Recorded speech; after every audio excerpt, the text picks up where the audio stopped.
Hi అండి. అందరికి నమస్కారం. కొంచెం అయితే వాయిస్ చేంజ్ అయింది. ఎందుకంటే బండ్ల పైన తిరుగుతున్నాను. వెహికల్ పైన గాలికి తిరగడం వల్ల వాయిస్ అయితే చేంజ్ అయింది. ఏమనుకోకండి ప్లీజ్. మ ఇప్పుడైతే మరొక పురాతనమైన ఆలయంతో మేము ముందుకు వచ్చాను. ఏంటి అంటే మన కరీంనగర్ జిల్లా రామడుగు మండలంలో ఉన్న మునీశ్వర గుట్ట అని చాలామందికి తెలియదు. నాకు కూడా ఇప్పుడు 6 నెలల నుండి అనుకుంటున్నాను ఈ ఆలయం తెలుసుకోవాలని. కరెక్ట్ అయితే ఎవరు చెప్పలేదు. మళ్ళీ వెతికి అడిగి అయితే తెలుసుకున్నాను. లోపలికి ఉంది. చూడండి ఒకసారి ఎలా ఉందో.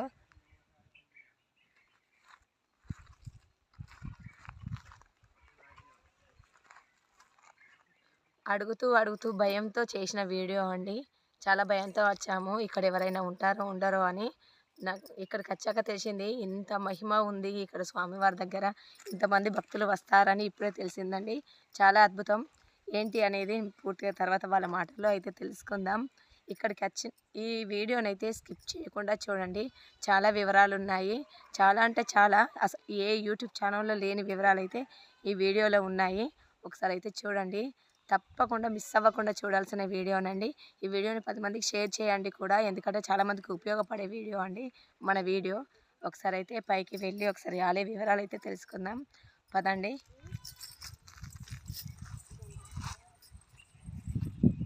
మనం గుట్ట దగ్గరికి వెళ్ళాక ఇలా స్టెప్స్ ఉంటాయండి. ఇక్కడ మునులు అయితే చాలా ఏళ్ళ క్రితం అయితే ఇక్కడ తపస్సు చేసిన ప్రదేశం అట అండి. చూస్తున్నారుగా. కాకపోతే ఇక్కడ ఎలాంటి సౌకర్యాలు అయితే లేవు. ఎటువంటి సౌకర్యాలకైతే నోచుకోవట్లేదు. చాలామంది భక్తులు వస్తుంటారట ఇక్కడికి. మనకు అయ్యగారు దొరకాలి అంటే మనం ఇక్కడికి సోమవారం అలాగే శుక్రవారం 12కి వస్తే మనకు అలాగే భక్తులు అలాగే అయ్యగారు ఇలా మనకు ఇన్ఫర్మేషన్ ఇస్తారు. ఏదైనా కావాలి అంటే సంతానం లేని వారికి అయితే ఇక్కడికి వస్తే 100% సంతానం కలుగుతుందండి. ఎందుకంటే మా పక్క వాళ్ళు కూడా చెప్పారు ఇక్కడికి వెళ్ళాకే సంతానం కలిగిందని. ఇక్కడ మనం మెట్లు ఎక్కే మార్గంలో ముందు హనుమంతుల వారు ఉంటారు. స్వామివారి దర్శనం చేసుకొని స్టెప్స్ ఎక్కాలండి. చూస్తున్నారుగా స్టెప్స్. చుట్టూ చెట్లు, చాలా ఆహ్లాదకరమైన వాతావరణం అండి. ఇక్కడ మునులు అంటే విశ్వామిత్రులు మనకు తెలుసు. మనకు రాముల వారికి బోధించిన వారు. అయితే విశ్వామిత్రుల వారు ఇంకా 4 మునులు 5 ఇక్కడ తపస్సు చేసి ఉన్నారట. ఇక్కడ మొగలిపాలెం అనే నీరు కూడా ఉండేదట. అందులో మనం స్నానం చేసి ఇక్కడ దర్శనం చేసుకుంటే ఎలాంటి అనారోగ్య సమస్యలున్నా పోతాయని ఇక్కడ అయ్యగారు చెప్పారు. వాళ్ళు వివరించారు కానీ కొంచెం వాయిస్ అయితే అర్థం కాలేదండి. అందుకే నేను ఇలా ఆడియో రికార్డ్ చేసి పెట్టాను. చాలామంది మేము వెళ్ళాక భక్తులైతే వస్తున్నారు. చాలా అద్భుతం. ఇక్కడ ఏంటి అంటే లోపల చూపిస్తాను. ఇక్కడ మహిమ ఎంత ఉంది. నిజంగా ఇక్కడ స్వాముల వారు ఉన్నారు, మునీశ్వరుల వారు అని తెలియాలి అంటే ఒకసారి మనం ముందుకు వెళ్ళాక చూద్దాం. మనం చెయ్యి పెట్టలేనంత సందులో కూడా ఇక్కడ అయ్యగారు అయితే లోపలికి వెళ్ళి వస్తారు. చూపిస్తాము లోపలికి వెళ్ళి కూడా ఎలా ఉంటుంది అనేది. చాలా కష్టం అండి. మనలాంటి వారైతే లోపలికి వెళ్ళలేరు ఈ గుహ లోపలికి. అయ్యగారైతే కాసేపు స్వామివారి పూజ చేసుకొని తర్వాత దేవుడు ఆవాహమైన తర్వాత లోపలికి వెళ్ళారు. ఆ వీడియో కూడా చూపిస్తాను. ఇక్కడ చాలామంది భక్తులు వచ్చారు. వాళ్ళ మాటలో మీరు ముందు తెలుసుకుంటారు. ఇప్పుడైతే మనం ఒకసారి చూద్దాం. గుహ లోపలికైతే మనం వెళ్ళలేము.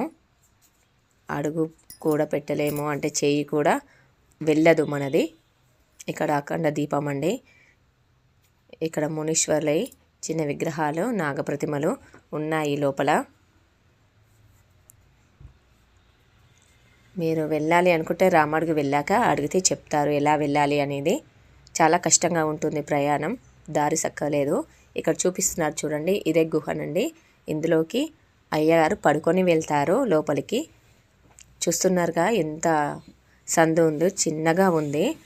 అటువంటి సందులో నుండి అయ్యగారు వెళ్ళి మళ్ళీ రావడం అసలు చాలా చెప్పలేని విశేషం ఇక్కడ నిజంగా. తర్వాత వీడియోలో పెడతాను నేను. ఇక్కడ అయ్యగారు పూజ చేసేదైతే ఒకసారి చూద్దాం.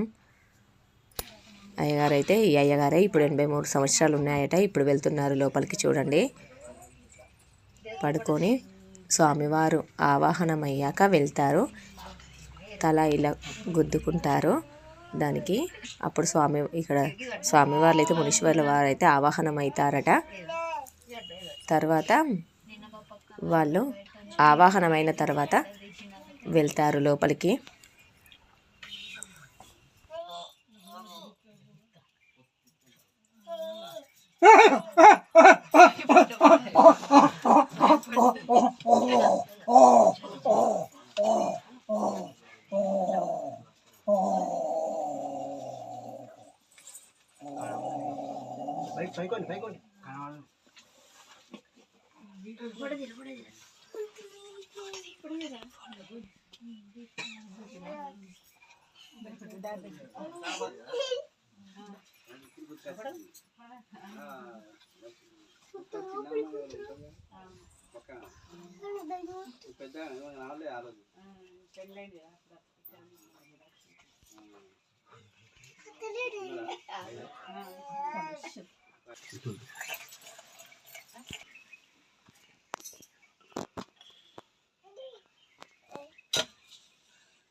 బయటకు వచ్చాక ఇలా కూర్చుంటారు అయ్యవారు.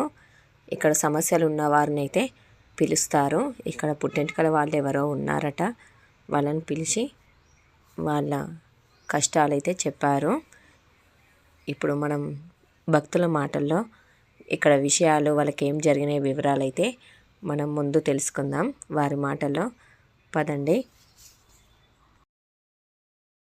నా పేరు సింధూజ, మాది రామలపల్లె, పేడపల్లి మండలం. మాకు పెళ్ళైనాక హెల్త్ మంచిగా లేకపోతే మేము మంచిగా కావడం కోసం ఇక్కడికి వచ్చినాం. మాకు ఒకరు చెప్తే 10 సంవత్సరాలు అవుతుంది. అయితే వచ్చినాక మాకు హెల్త్ మంచిగా అయింది, ప్లస్ మాకు కానుపు కూడా అయింది. నాకు నా బిడ్డ పుట్టింది, పాప. ఇక్కడికి వచ్చిన తర్వాత ఇక్కడ అయ్యగారి దగ్గరకు వచ్చి ఇక్కడ పూజ అయిన తర్వాత సంప్రదించిన తర్వాత ఇక్కడ పాప అయిందంటే కరెక్ట్ 6 నెలలకు అయింది. ఈ అయ్యగారు చెప్పినట్టు ఇంకా అనుకున్నట్టు అయింది. అంటే మధ్య మధ్యలో వస్తున్నాం, సంవత్సరానికి ఒకసారి వస్తున్నాం మర్చిపోకుండా. పేరు కూడా పెట్టుకున్నాం, ఎంటికలు కూడా తీసినాం. ఏం పేరు పెట్టినమ్మా? అంటే పేరు చైత్ర అని మున్నిగా ఎప్పుడు పిలుచుకుంటా అన్నట్టు, మునీశ్వర్ల దేవుని పేరు.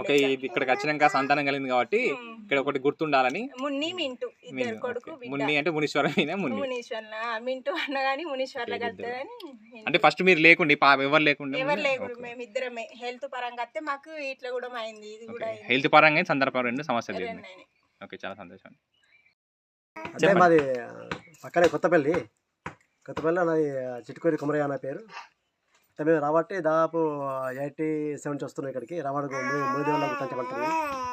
మునీశ్వర్ల గుట్ట అంటే ఇక్కడ చాలా మందికి సంతానం వాళ్ళకి కానీ ఆరోగ్యం బాగాలేకుంటే కూడా వచ్చి ఇక్కడ మంచి చేస్తారు. అయితే ముందు యాక్చువల్గా ఇక్కడ లోపల ఉంటాడు యాక్చువల్గా. అయితే అయ్యవారు లోపలికి పోయి ఆ దేవుడిని తలుచుకొని అన్ని అడిగి వచ్చి మనకి చెప్తారు అన్నట్టు. ఏ విషయం ఉన్నారు, ఏ ప్రాబ్లం అయినా చెప్తారు అన్నట్టు. సమస్య మాది కూడా సమస్య అప్పుడే మాకు ప్రాబ్లం ఉండే. ఒక 3 years మేము కష్టపడ్డాం. వీటికి వస్తే మాకు పెళ్ళి పుట్టిండ్రు. అదే దేవుని అన్ని అనుకూలంగా అన్ని నేను బయటకు వెళ్ళిపోయినా 20 years వరకు. అయితే అన్ని అనుకూలంగా మంచిగా ఉన్నాయి. వీటికి వస్తేనే మాకు అన్ని మంచిగా అయినాయి అన్నట్టు. చాలా భక్తి ఇక్కడ ఈ దేవుడు అంటే మాకు చాలా భక్తి, చాలా సత్యం అన్నట్టు. కొడుకు మళ్ళీ ఆయన మా కొడుకు కూడా మళ్ళీ కొడుకు బాబు. మీ కొడుకు, ఆ కొడుకు, ఇంకో కొడుకు. మా బిడ్డ కూడా 2 కొడుకులు. అంటే ఇక్కడికి ఫస్ట్ మా బిడ్డ, తర్వాత చిన్నవాడు కొడుకు అన్నట్టు. ఎప్పటికి వస్తాం, ఎప్పటికి వస్తుంది. శ్రావణ మాసంలో మంది బాగుంటారు. శ్రావణంలో ఫేమస్ బాగా పబ్లిక్. దశావతార దర్శనమియవ వెంకటగిరి రమణ మృదు చరణ శుభ కరుణాభరణ శ్రీరమణ, కరుణాభరణ శ్రీరమణ. తండ్రి మాటపై దండక చేరి దుష్టుల దృంచి శిష్టుల బ్రోచి రావణ కుంభ కర్ణుల గూల్చిన రామావతార మృదు చరణ శుభ కరుణాభరణ శ్రీరమణ. చూశారు కదా అండి ఆలయ వివరాలు అయితే. చాలా అద్భుతమైన ఆలయం. కాకపోతే ఎందుకు వెలుగులోకి రాలేకపోతుంది అనేది ఇంకా తెలియడం లేదు నాకు. ఎందుకంటే ఇటు మనకు రోడ్ కూడా సరిగా లేదు. అసలు మనం రావాలి అనుకుంటే వెహికల్ తీసుకొనే రావాలి. మేము ఫస్ట్ సగం దూరం వచ్చాక ఏం లేదు కావచ్చు వెళ్దాం అనుకున్నాం. అటువంటి పరిస్థితిలో ఉంది ఇక్కడ ఆలయ పరిస్థితులు అయితే. మనకు తాగడానికి తినడానికి అయితే ఏం దొరకవు. అన్ని ఇంటి దగ్గర నుండి తీసుకోవాలి. సంతానం లేని వారికి అయితే ఖచ్చితంగా ఉపయోగపడే వీడియో అండి. 100% సంతానం కలుగుతుందట. ఎందుకంటే మా చుట్టుప్రక్కల వాళ్ళైతే ఇక్కడికి వచ్చాక సంతానం కలిగింది. ఇక్కడ భక్తుల మాటలో మీరు కూడా తెలుసుకున్నారు కదా. సంతానం లేని వారికి అయితే ఉపయోగపడే వీడియో అండి. ప్లీజ్ ఇందులో ఏమైనా మిస్టేక్స్ ఉంటే మన్నించి క్షమించండి. మన వీడియో కనుక నచ్చినట్టయితే లైక్ చేయండి, కామెంట్ చేయండి, షేర్ చేయండి. అలాగే సబ్స్క్రైబ్ చేయడం అయితే మర్చిపోవద్దు. నా గొంతు అర్థమవుతుందో లేదో. మరొక పురాతనమైన ఆలయంతో మీ ముందుకు వస్తాను. ఉంటాను. బాయ్.